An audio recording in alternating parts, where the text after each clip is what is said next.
जिस चीनी से भारत की मिठास जुड़ी है, वही चीनी अब दुनिया के लिए चिंता बनती जा रही है। भारत से लेकर ब्राजील तक शुगर मार्केट पर दबाव है, लेकिन सबसे बड़ा सवाल ये है कि दुनिया को चीनी देने वाला ब्राजील खुद आयात की तरफ क्यों बढ़ रहा है और एथेनॉल और बिगड़ता मौसम इसकी बड़ी वजह कैसे है। नमस्कार, मैं प्रिया श्रीवास्तव और आप देख रहे हैं न्यूज़ 18। भारत में त्योहारों का मौसम शुरू होने वाला है। मिठाइयों और दूसरे खाद्य पदार्थ में चीनी की मांग बढ़ने वाली है, लेकिन इससे पहले ही चीनी की बढ़ती कीमतों ने आम आदमी की चिंता बढ़ा दी है। सरकार के मुताबिक चीनी की कीमत में बढ़ोतरी के पीछे सिर्फ एक वजह नहीं, बल्कि कई कारण एक साथ काम कर रहे हैं।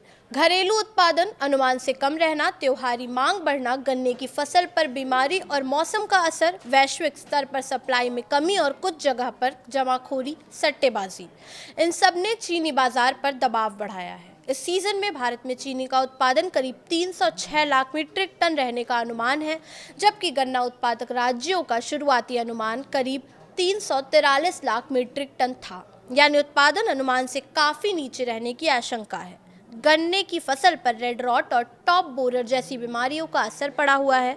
इसके अलावा समय से पहले हुई ज़्यादा बारिश और जलभराव ने भी फसल को काफ़ी नुकसान पहुंचाया। हालांकि सरकार का कहना है कि उत्पादन अनुमान से कम होने के बावजूद देश में पर्याप्त स्टॉक मौजूद है और अक्टूबर में नए पेराई सीजन के शुरू होने तक घरेलू ज़रूरत पूरी की जा सकती है। लेकिन कहानी सिर्फ भारत तक नहीं सीमित है। दुनिया का शुगर मार्केट भी दबाव में है और इस कहानी में सबसे अहम नाम है ब्राज़ील। ब्राज़ील दुनिया में गन्ने का सबसे बड़ा उत्पादक देश है। वैश्विक गन्ना उत्पादन में उसकी हिस्सेदारी करीब 24% है, जबकि भारत करीब 16% के साथ दूसरे बड़े उत्पादक में शामिल है। लेकिन अब ब्राजील में ही चीनी की सप्लाई को लेकर चिंता बढ़ रही है। सबसे बड़ा कारण है गन्ने का इथेनॉल की तरफ बढ़ता इस्तेमाल। कच्चे तेल की ऊंची कीमतों के बीच ब्राजील में गन्ने से इथेनॉल बनाना ज्यादा आकर्षक हो रहा है, यानी जिस गन्ने से चीनी बन सकती थी उसका एक बड़ा हिस्सा अब इथेनॉल उत्पादन में किया जा रहा है। ब्राजील ने जुलाई के अंत में अनिवार्य इथेनॉल मिश्रण की दर बढ़ाकर 32% तक कर दी है। एक महीने पहले ये 30% और एक साल पहले 27% थी। इसका सीधा मतलब है गन्ने की ज़्यादा खपत इथेनॉल के लिए होगी तो चीनी के लिए उपलब्ध गन्ने पर दबाव रहेगा ही। यही वजह है कि ब्राज़ील में चीनी उत्पादन में करीब 3% की कमी का अनुमान जताया जा रहा है और सिर्फ इथेनॉल ही नहीं, मौसम भी शुगर मार्केट का खेल बिगाड़ रहा है।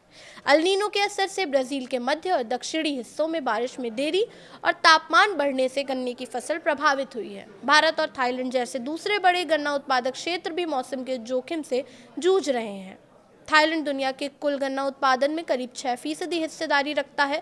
वहां भी कम बारिश की आशंका ने उत्पादन को लेकर चिंता बढ़ाई है। यही वजह है कि वैश्विक बाजार में चीनी की सप्लाई को लेकर चिंता बढ़ गई है। अमेरिकी कमोडिटी बाजार में चीनी वायदा कीमतें 17 सेंट प्रति पाउंड के ऊपर बनी हुई है और मई 2025 के बाद के ऊंचे स्तरों के करीब कारोबार कर रही है। एनालिस्ट ने 2026-27 में वैश्विक चीनी की कमी के अनुमान भी बढ़ाए हैं। वहीं अगर गन्ने और चुकंदर की बुआई कम रहती है तो 2027-28 में ये दबाव और बढ़ सकता है। तो कुल मिलाकर तस्वीर साफ है।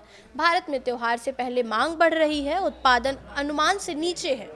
ब्राज़ील में गन्ना एथेनॉल की ओर जा रहा है और मौसम दुनिया से के बड़े शुगर उत्पादक देशों की फसल पर असर डाल रहा है। यानी चीनी का संकट सिर्फ भारत की कहानी नहीं है, दुनिया के शुगर मार्केट का पूरा गणित ही इस वक्त मौसम, तेल और एथेनॉल के बीच फंसा हुआ है।